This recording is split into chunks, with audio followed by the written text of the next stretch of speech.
A tragedy that sounds like fiction. 13-year-old Evelyn Fernanda died last Tuesday, April 22nd, after eating a poisoned Easter egg.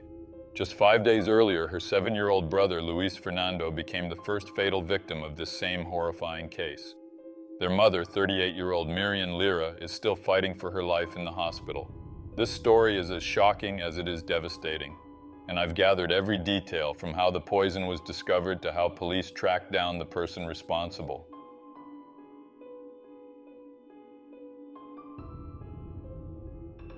In April 2025, the city of Imperatriz was the scene of a crime that shocked Brazil. A woman, driven by jealousy and revenge, planned a cruel attack. She delivered a poisoned Easter egg to a family, leaving 2 siblings dead and 1 person fighting for their life. Imperatriz is a large city with a population of over 270,000 and is known for its tranquility. But on the night of April 16, 2025, that calm was shattered by a crime that stunned everyone. Miriam Lira, 38, received an unexpected gift, an Easter egg delivered by a delivery man with a sweet note. With love, for Miriam Lira, Happy Easter. Along with her children, 7-year-old Luis Fernando and 13-year-old Evelyn Fernanda, she decided to try the chocolate. What seemed like a kind gesture soon turned into a tragedy. Shortly after eating the chocolate, Luis Fernando began to feel ill. He was rushed to the hospital, but despite efforts, he sadly passed away hours later. Miriam and Evelyn were also hospitalized in critical condition, showing signs of poisoning, purple hands, difficulty breathing, and organ failure. The police were called, and what initially seemed like an accident soon revealed itself as a premeditated crime. Luis Fernando was the first fatal victim. By April 19th, mother and daughter remained in the ICU, with Evelyn in critical condition. The egg came with a note that appeared harmless, but the police uncovered something disturbing. Around 11:50 p.m., Miriam received a call from an unknown woman who asked, "Did the egg arrive?" When Miriam asked who it was, the voice responded, "You'll find out who I am." This was the first sign that the crime had a personal motive. The police began investigating and soon discovered that the crime had been planned with chilling details. And the main target? Miriam Lira, a victim of a revenge fueled by jealousy. The prime suspect is 35-year-old Jordalia Pereira Barbosa, a resident of Santa Inês, a town located 238 miles from Imperatriz. According to the police, Jordalia was either the ex-girlfriend or ex-wife of Miriam Lira's current partner.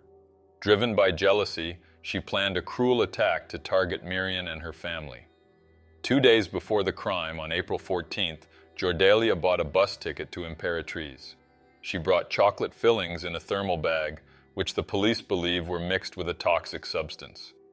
On the morning of April 16th, after a 6-hour journey, she arrived in the city, checked into a hotel using a fake identity under the name Gabrielle Barcelli, and began executing her plan.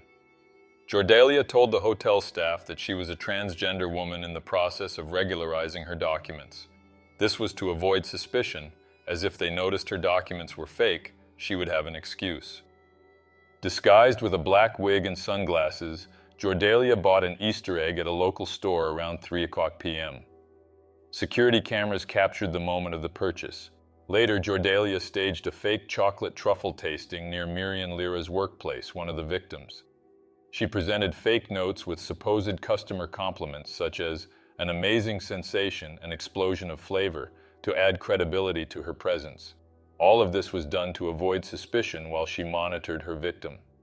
On the night of April 16th, Jordalia hired a delivery rider to deliver the poisoned Easter egg to Miriam's home. The delivery rider had no knowledge of its contents. The chocolate came with a note that read, "With love for Miriam Lira, Happy Easter." After the delivery, Jordalia made the mysterious call to confirm that the egg had arrived. At 11:50 p.m., hotel cameras showed her in the reception area, lying on a sofa and fiddling with her phone, as if she were following the outcome. It was at this exact time that Miriam received a call from a woman asking if the egg had arrived. When Miriam asked who it was, the person replied, "You'll find out who I am." Shortly after, Luis Fernando began to feel ill. His father rushed him to the hospital where he was admitted and intubated, but he passed away hours later. In the morning, while at the hospital with her son, Miriam Lira began showing symptoms of poisoning, including purple hands and difficulty breathing. She was admitted to the ICU. Soon after, Evelyn Fernando was also admitted with the same symptoms. At this point, the hospital staff suspected that the family had been victims of a crime and decided to inform the authorities.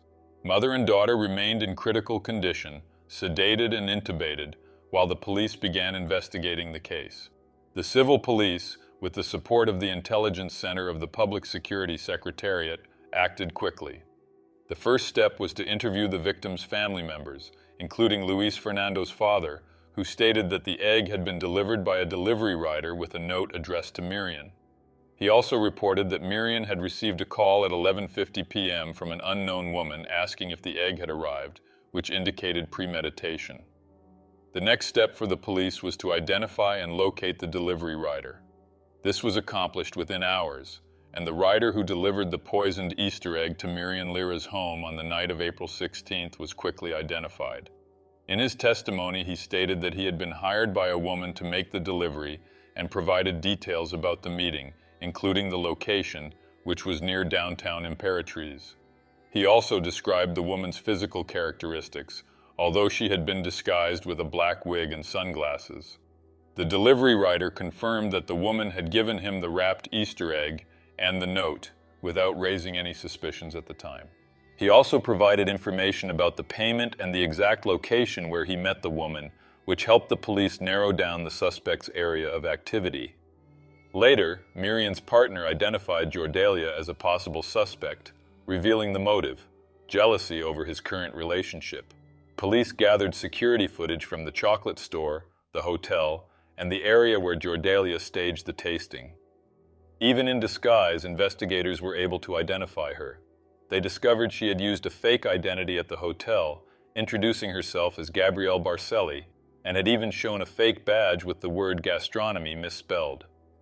Police tracked Jordalia's movements and confirmed she boarded a bus back to Santa Ynez at 2:30 a.m. on April 17th.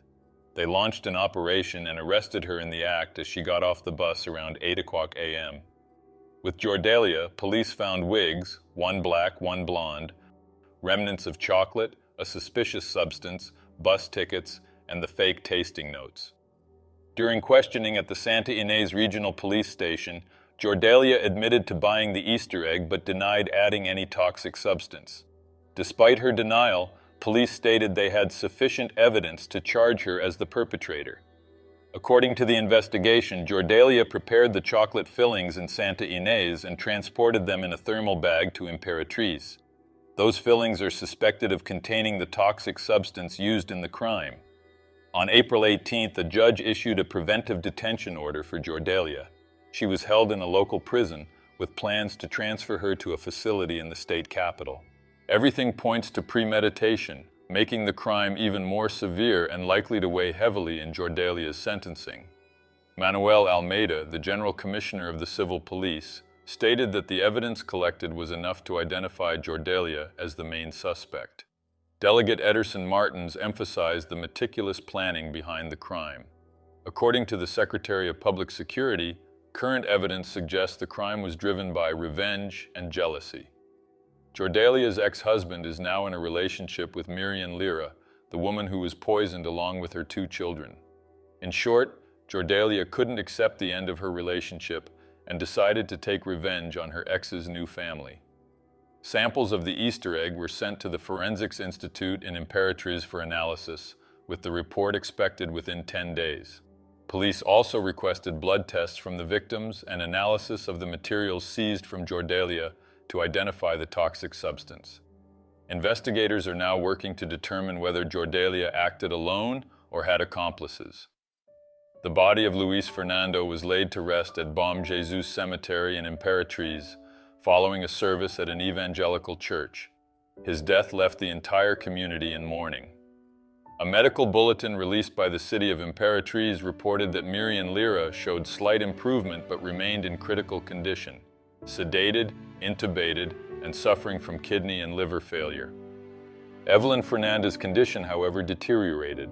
She remained sedated and intubated until on April 22nd, the heartbreaking news arrived.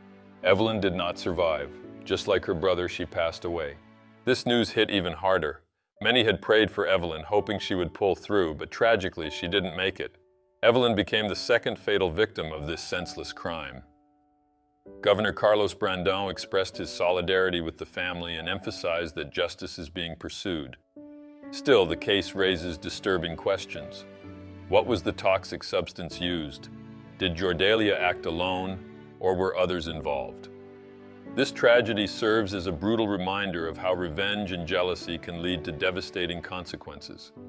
The deaths of Evelyn and Luis Fernando, along with Miriam's suffering, have shaken Brazil. The investigation continues because justice must be served.